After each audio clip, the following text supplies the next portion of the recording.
I don't believe that Matt, Nick Jackson, and Kenny Omega can leave AEW. Like, it would hurt. It would hurt them. They would need to find a way to fill that void, and it would be difficult. It would be difficult, but they could do it. I don't think people want to say, like, oh, if AEW lose Matt, Nick Jackson, Kenny Omega, it's over. Like, it's over the next day. No. They have a TV contract. Ratings might go down a little bit, but they've done a good job of building these stars. Like, Ricky Starks, I'm still to this day convinced Ricky Starks should be the guy to take the title off of MJF. I really do believe that. Their feud going into Winter Is Coming last year was honestly one of the most captivating things I've seen I saw on AEW all year last year. On AEW TV, that is. The CM Punk's post-show press conference was still the most captivating thing I've probably ever seen. But that to the side for a second. Like, Ricky Starks proved, I think, to everyone that he is exactly who we thought he was. He proved to everyone that he is that guy. And we had been talking about it for a long time. He looks like he's got the charisma. He looks like he can make it work in the ring. He looks like he can talk. People made fun of him for being like, oh, he's just a bootleg Rock. And MJF, I believe, said something to the effect of that. And then he just came back. I remember that promo battle between him and MJF where he bodied MJF was just absolutely spectacular. So they got young people like Ricky Starks. You got a guy you built up like Hangman Page to be one of the cornerstones of this company. You still have Moxley for 5 years. You still have Jericho for 5 years. You have things to build out. You have things to build on, I should say. FTR if they stay. If you find a way to get CM Punk to come back, you'll have CM Punk.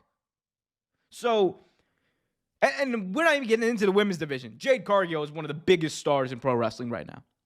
She's one of the biggest stars in pro wrestling. You got Jade. You got Britt Baker, who's also one of the biggest stars in pro wrestling. Saraya, Ruby Soho. The list goes on and on and on. And so much young talent to build off of. Like, AEW would do fine. They would take a hit, but they would do fine without the Elite.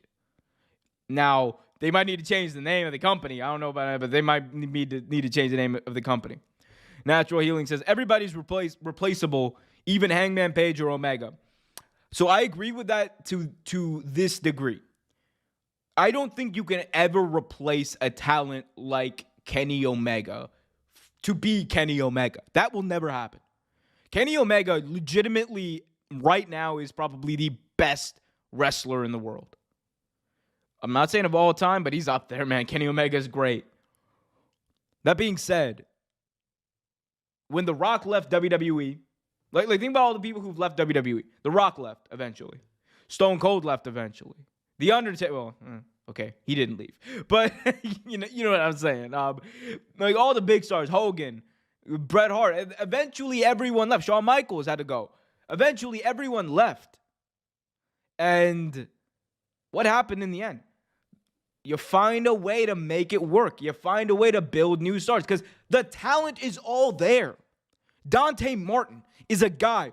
5 years from now, we're going to be talking about Dante Martin as a wrestler in the same light that we're talking about a guy like Matt Jackson, Nick Jackson, or a guy, or a guy like even Kenny Omega from an in-ring standpoint. That dude is one of the best wrestlers, one of the best entertainers, one of the best in-ring performers I've ever seen. Rey Fenix is already there. Rey Fenix, you could argue, probably should have a singles run at this point. That's how great I think he is. I think he could be one of the best in the world as a singles guy. So there's so much talent. They will find a way to build it up.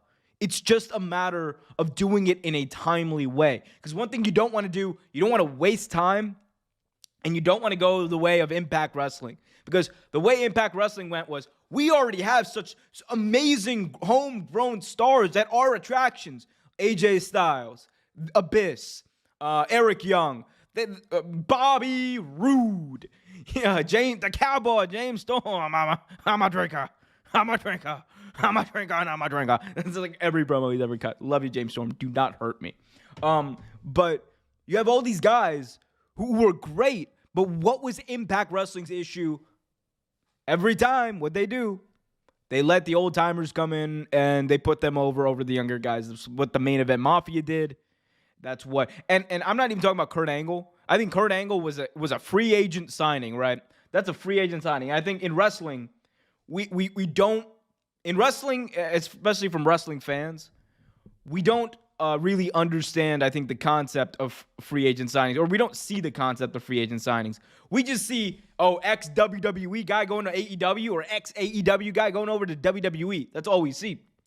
But we don't talk about that in terms of like other sports, right? In football, right? You have a free agent. Let's say Aaron Rodgers is a free agent. We're not talking about how, the New York Jets or I don't know, the Las Vegas Raiders just got ex-Green Bay Packer, and we don't label Aaron Rodgers as ex-Green Bay Packer. We go, that's a great free agent signing for this team, right?